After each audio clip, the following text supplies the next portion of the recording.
एक आदमी पूरी तन्मयता से एक लड़की की चोरी छिपे तस्वीरें खींच रहा था। अचानक उसने देखा कि लड़की उसे घूर रही है। पता चला कि वो लड़की स्मिता एफबीएल की वो अफसर थी जो चोरी छिपे तस्वीरें खींचने वालों की जांच कर रही थी। बस इस बार वो आदमी पकड़ा गया और उसकी करतूत सबके सामने आ गई। यामिनी एक मशहूर स्क्रिप्ट राइटर थी जिसके लिखे स्क्रिप्ट्स को लोग खूब पसंद करते थे, लेकिन किसी को नहीं पता था कि यामिनी के सारे स्क्रिप्ट्स असल में उसकी दोस्त चंद्रिका लिखती थी। अब चंद्रिका की लेखनी जैसे सूख गई थी, उसका दिमाग नए आइडियाज नहीं दे रहा था। एक दिन वो सब्जी मंडी गई, तभी वहां एक बुजुर्ग आदमी आया। उसी रात एक फोन आया। फोन करने वाला कोई और नहीं बल्कि एफबीएल का पुराना ब्यूरो चीफ रणवीर था। रणवीर ने चंद्रिका को एक अजीबोगरीब कहानी सुनाई जो एक बेहद कीमती पेंटिंग के बारे में थी। चंद्रिका ने इस कहानी को सुनते ही एक स्क्रिप्ट का खाका तैयार कर लिया और उसे फिल्म में बदलने की सोची। उसने रणवीर से मिलकर कहानी की बारीकियां जानी, लेकिन फिल्म की शूटिंग की तैयारियों के लिए हुई एक दावत के बाद एक गुंडा भयंकर फिल्म कंपनी के मालिक से मिला और उसने स्क्रिप्ट अपने कब्जे में ले ली।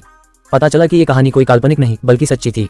इसके बाद भयंकर के गुंडों ने यामिनी को, जो कि चैन की मशहूर स्क्रिप्ट राइटर थी, एक छोटे से टापू पर ले गए। यामिनी को वहां कुछ गड़बड़ लगी। वो भागने की कोशिश करने लगी, लेकिन गुंडों ने उसे पकड़ लिया।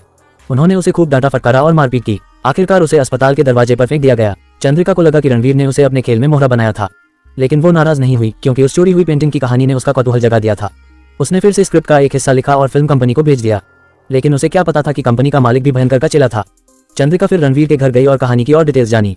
साथ ही उसने सोचा कि रणवीर की पहचान का इस्तेमाल करके भयंकर और उसके गिरोह को कानून के हवाले कर देगी, लेकिन एफबीएल वाले भयंकर से अनजान थे और बिना पुख्ता सबूत के उसकी मदद करने को तैयार नहीं थे। चंद्रिका ने हिम्मत नहीं हारी और खुद ही भयंकर की टोह लेने निकल पड़ी। उसने पाया कि भयंकर अभी भी उस पेंटिंग की जांच में जुटा था। चंद्रिका ने फौरन रणवीर को खबर की, जिससे बड़ा खतरा टल गया। उधर फिल्म कंपनी के मालिक को शक हो गया कि स्क्रिप्ट यामिनी ने नहीं लिखी। उसने अपनी सेक्रेटरी चंद्रिका को यामिनी के पीछे लगाया और उसे पूरी छूट दी कि वो इस राज को खोले। चंद्रिका की मदद से आखिरकार रणवीर ने भयंकर और उसके गिरोह को कानून के हवाले कर दिया। चोरी हुई पेंटिंग भी वापस मिल गई। इसके बाद चंद्रिका और रणवीर ने मिलकर खुशहाल जिंदगी बिताई और हाँ, वो फिल्म भी बनकर तैयार हो गई।